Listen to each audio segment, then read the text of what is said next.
नमस्कार, मी डॉक्टर भूषण शानभाग आणि तुम्ही ऐकताय माझी गोष्ट चरणहीन.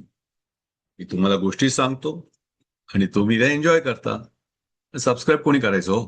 करा की सबस्क्राईब पण करा. मला पण बरं वाटेल, मलाही एन्जॉय करता येईल जास्त. मला बरं वाटतं ना जरा आपल्याला किती फॉलोअर आहेत बघू. करा सबस्क्राईब. चला, आता गोष्टीमध्ये मागच्या वेळेला आपण बघितलं होतं की समरसेन भेटला होता राणी दिद्दाला आणि तिने त्याला क्षेमगुप्ताच्या पुढे हजर केलं होतं आणि क्षेमगुप्ताने त्याला आपल्या सैन्याला शिकवण्यासाठी म्हणून ठेवून घेतलं. पुढे काय झालं बघूया आत्ताच्या भागामध्ये. दिद्दाचे दिवस क्षेमगुप्ता बरोबर आनंदात जात होते, पण तिला अजून मूलबाळ नव्हतं.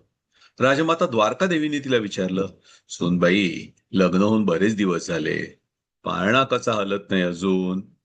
दिद्दा लाजली, अगं तसं नाही, पण माझ्या लग्नानंतर वर्षाच्या आतच क्षेमाचा जन्म झाला.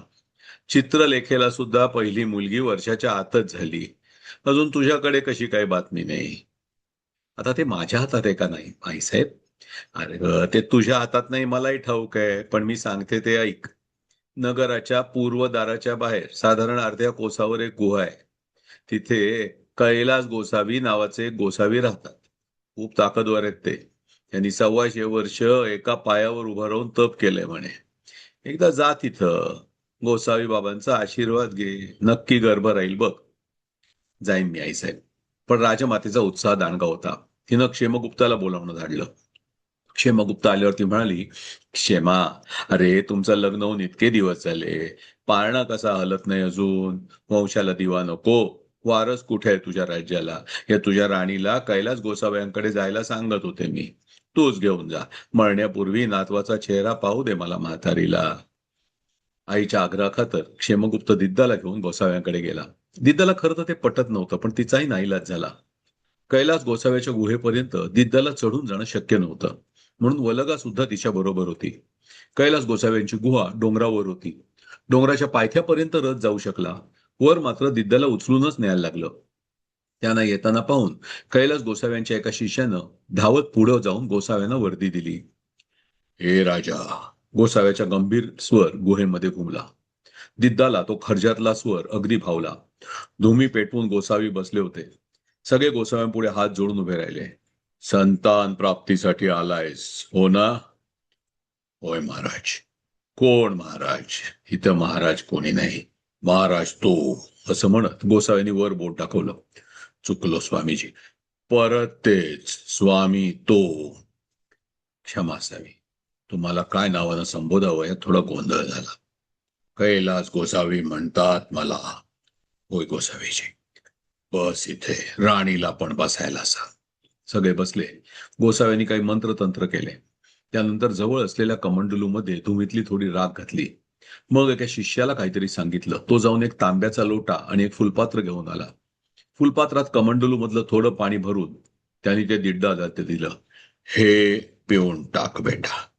दिद्दानं ते पिऊन टाकलं. उरलेलं पाणी तांब्याच्या लोट्यात भरून ते म्हणाले, हा घेऊन जा. यातला एक पेला रोज सकाळी आणि संध्याकाळी प्यायचा. एक पेला पाणी काढलं की आणखी एक पेला त्यात घालायचा. आठवडाभर कर. मग मला येऊन भेट. मग मी पुढे सांगेन काय करायचं. त्यांना नमस्कार करून सगळे निघाले. लोट्यातलं पाणी सांडू नये म्हणून काळजीपूर्वक घेऊन आले. आठवडा उलटल्यावर दिद्दा पुन्हा गोसाव्यांकडे गेली. यावेळी गोसाव्यांनी तिला धुमी समोर बसायला सांगितलं. क्षेमगुप्ताला बाहेर जायला सांगितलं. मग पुन्हा काही मंत्रतंत्र केले आणि शेवटी म्हणाले, बेटा, मी तुला काश्मीरची भावी राणी म्हणून पाहतोय. गोसावीची राणी तर मी आता सुद्धा आहे. दिद्दा कसं तरी धैर्य एकवटून म्हणाले, मला शिकवू नकोस. मला माहित आहे. पण मी म्हणतोय ते राज्याची एक सामर्थ्यशाली सत्ताधीश म्हणून. राज्याचा सर्व ताबा तुझ्या हातात असेल. पुढल्या महिन्यात पुन्हा ये. तोपर्यंत तुला गर्भधारणा व्हायलाच हवी. मग मी तुला एक अतिशक्तिमान मंत्र देईन. ये आता. कैलास गोसावी आपल्याला कसला मंत्र देणार हा विचार काही दिद्दाच्या डोक्यातून जाईना. महिना कधी उलटतो याची दिद्दा आतुरतेने वाट पाहत होती. खरोखरच महिन्याच्या आत पाण्याचा गुण दिसू लागला. दिद्दाला सकाळी कोरड्या उलट्या सुरू झाल्या. कैलास गोसाव्यांकडे किती शक्ती आहे याची जणू तिला प्रचितीच मिळाली होती. गर्भ राहिल्याचं नक्की झाल्यावर क्षेमगुप्त खुश झाला. तुम्हाला नक्की मुलगाच होणार आणि सरकार, तो म्हणाला. बघू कैलास गोसावी यांनी काय केलं असेल त्यावर सगळं आहे, तिनं उत्तर दिलं. राजमाता द्वारकादेवी तर हरखून गेल्या. दिद्दाला कुठं ठेवू आणि कुठं नको असं त्यांना झालं होतं. महाराणी चित्रलेखाच्या मनात मात्र सुतकी कळा होती. जर दिद्दाला मुलगा झाला असता तर तिची सदी संपुष्टात येणार हे उघडच होतं. राणीसाहेब, काहीतरी करायला हवं तुम्हाला, तिची दासी भामिका तिला एक दिवस म्हणाली. पण काय करायचं कळत नव्हतं. महिना संपल्यावर दिद्दा कैलास गोसाव्याला भेटायला गेली. बरोबर वलगा होतीच. आश्चर्याची गोष्ट म्हणजे आज त्यांचे कोणी शिष्य जवळ पण दिसत नव्हते. कैलास गोसावी ध्यानस्थ बसले होते. बऱ्याच वेळाने त्यांनी डोळे उघडले. हे मुली, हे भस्म घे. धुमीतली एक चिमूटभर राख तिच्या हातात ठेवली. तू येत असशील हे मी जाणलं होतं. हे भस्म नीट ठेव. हे भस्म तुझं रक्षण करील. तू इथले राणी होणार आहेस. जेव्हा कोणी तुझी सत्ता हिसकावून घेऊ पाहिल तेव्हा या भस्माची फक्त आठवण कर, त्याचा नाश होईल. पुढे वलगाकडे वळून त्यांनी सांगितलं, या सगळ्यात तू हिची साथीदार होणार आहेस. हिच्या आयुष्यातल्या सर्वात अवघड प्रसंगी हिचं रक्षण तुला करायचंय. त्यात कुचराई करू नकोस. परत दिद्दाकडे वळून त्यांनी सांगितलं, ये मुली आता. पुन्हा कधी येऊ गोसावीची? माझ्या तपश्चर्येची वेळ झाली आहे. मी इथून हिमालयात प्रस्थान करणार आहे. परत कधी येईन माहित नाही.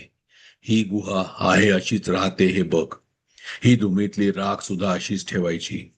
गुहा स्वच्छ करायची नाही. अजून एका वर्षानंतर 3 महिन्यांनी शुद्ध प्रतिपदेला इथे येऊन बघ. दर 3 महिन्यांनी शुद्ध प्रतिपदेला यायचं. इथे धुमी पेटवायची. थोडा वेळ ध्यानस्थ बसायचं. धुमी तशीच सोडून परत जायचं. धुमीतली राख तशीच ठेवायची. परत येईन तेव्हा भेट होईल. जी गोसावीजी, ये आता. त्याला नमस्कार करून दोघी परत आल्या. परत आल्यावर ते भस्म दिद्दानं एका कुपीमध्ये सांभाळून ठेवलं. कुपी आपल्या देवघरात ठेवली. गुहेच्या दाराबाहेर सशस्त्र सैनिकांचा पहारा बसवला. दिवस जाऊ लागले तसंच दिद्दाचं अंग फुलू लागलं. चित्रलेखाला काहीतरी करणं गरजेचं होतं. तिनं आपल्या बापाची म्हणजे फाल्गुनची गाठ घेतली. आबा, मला या लंगडीला काही करून थांबवायलाच हवंय. मला त्यासाठी जहाल विषाची गरज आहे. इथल्या वैद्यराजांना सांगून चालणार नाही. बातमी पसरायला वेळ लागणार नाही. मला तुम्ही लवकरात लवकर विष आणून द्या. तू काय करणार आहेस बोले? तिच्या अन्नात विष घालणार आहे? कसं करशील ते मी पाहते. तुम्हाला जितकं कमी माहित असेल तितकं उत्तम. ठीक आहे, मी व्यवस्था करतो, पण जे करणार आहेस ते जपून कर. जर याचे धागे दोरे तुझ्यापर्यंत पोहोचले तर मग मी सुद्धा काही करू शकणार नाही. मी काळजी घेईन, चित्रलेखा म्हणाली. प्रधान फाल्गुन निघून गेला. त्यानं आपल्या विश्वासू हेराला गिरिराजला बोलवलं. गिरिराज येऊन हजर झाला. प्रणाम प्रधानजी. प्रणाम. गिरिराज, हे खूप गुप्त आणि महत्वाचं काम आहे. हुकूम करा. तुला लवकरात लवकर पंजाबच्या प्रदेशात जायचंय. तिथे तोमरांचं राज्य आहे. तिथे जा. वैद्य अंगिरस यांना भेट. त्यांना काश्मीर मधली काही औषधी द्रव्य हवे, ती या पेटीमध्ये आहेत. फाल्गुनने एक लहानशी पेटी त्यांच्या हातात दिली आणि एक मोहरबंद खलिता दिला. हा खलिता त्यांना दे. ते एक औषधाची कुपी तुला देतील. अतिशय जपून ते औषध घेऊन ये. लक्षात ठेव, कोणालाही कळता कामा नये. तुझ्याबरोबर मी 25 तंत्रिणी देतोय. मार्ग सोपा नाही. सांभाळून जा. लवकरात लवकर परत ये. जी प्रधानजी. प्रणाम करून तो निघून गेला. वैद्य अंगिरस फाल्गुनला ओळखत होते. त्यांना लागणारी काश्मीर मधली दिव्य औषधं फाल्गुन पाठवायचा.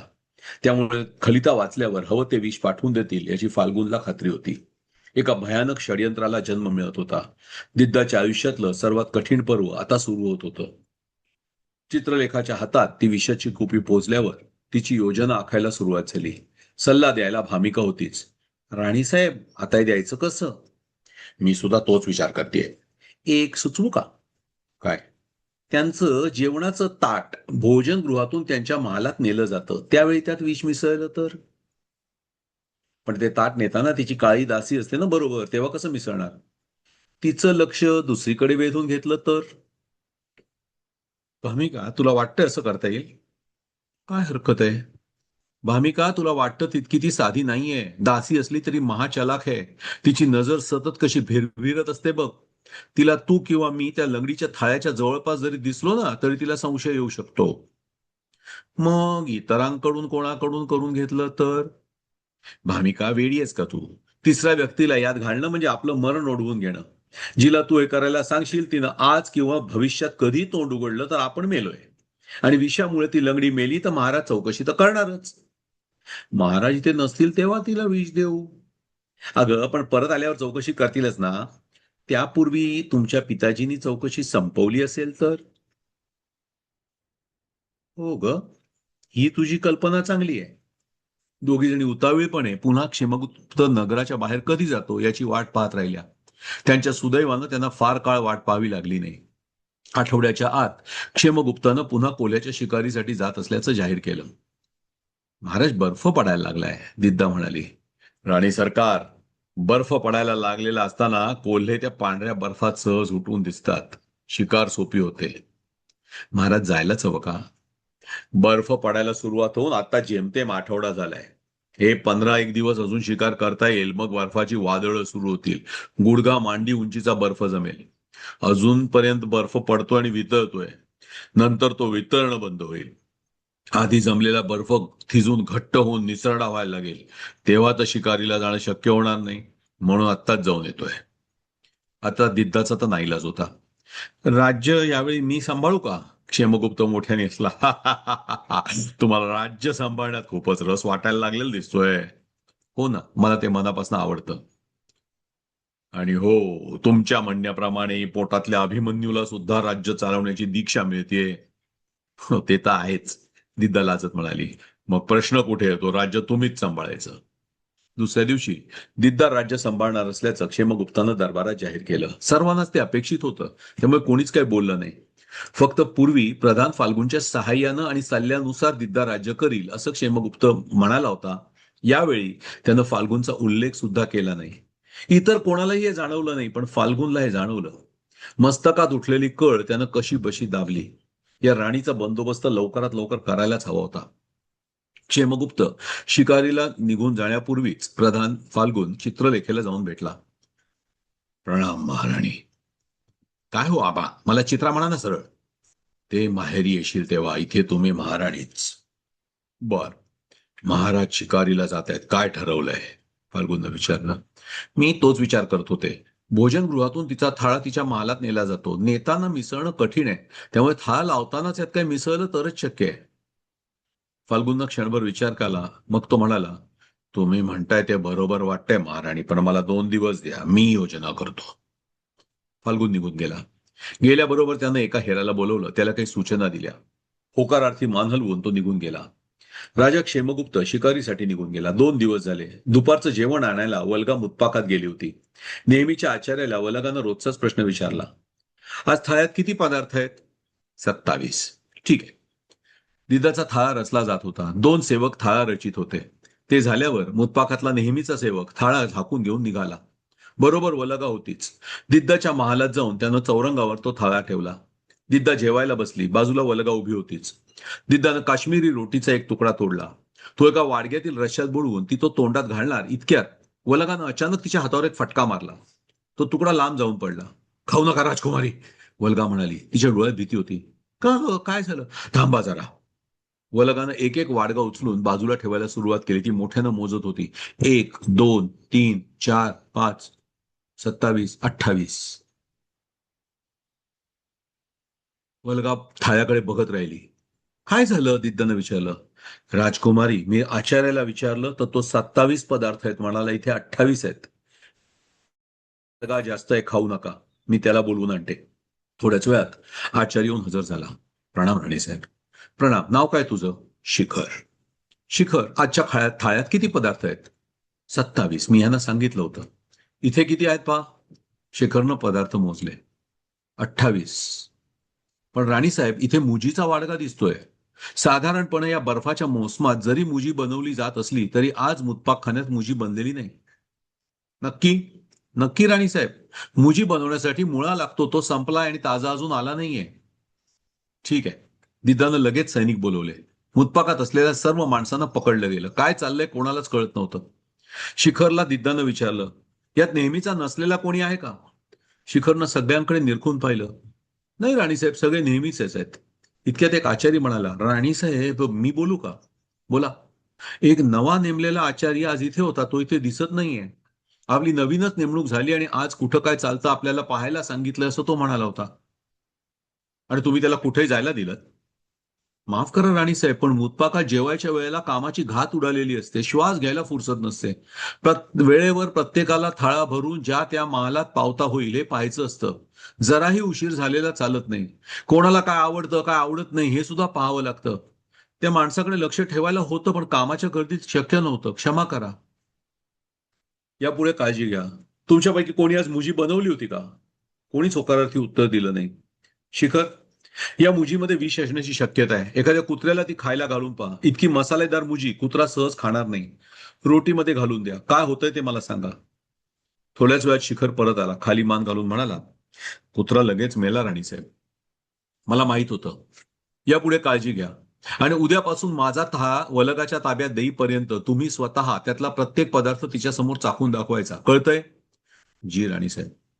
उपाशी पोटीच दिद्दा परत आली. पण ह्यामागे चित्रलेखा आणि फाल्गुन असणार हे तिला माहित होतं. फक्त हातात पुरावा नव्हता. तो नौखा आचारी जर तिच्या हातात लागला असता तर तिला सहज फाल्गुनपर्यंत पोहोचता आलं असतं. दुसऱ्या दिवशी नगराच्या बाहेर एका माणसाचा मृतदेह सापडला. दिद्दानं त्या आचार्याला बोलवून खात्री करून घेतली. तोच तो नौखा आचारी होता. फाल्गुन शिवाय हे उद्योग आणखी कोणीही करणार नाही याची दिद्दाला खात्री होती. पण या माणसाच्या मृत्यूमुळं आता ती फाल्गुनपर्यंत पोहोचू शकणार नव्हती. तिला अत्यंत सावध राहण्याची गरज होती. हा भाग इथेच थांबूया. भेटूया पुन्हा पुढच्या भागात. ऐकत राहा चरणहीन. आणि हो, एक होता परमेश्वर ही माझी दुसरी पण कथा मालिका याच चॅनेलवर आहे. ती पण ऐका. आवडेलच. धन्यवाद.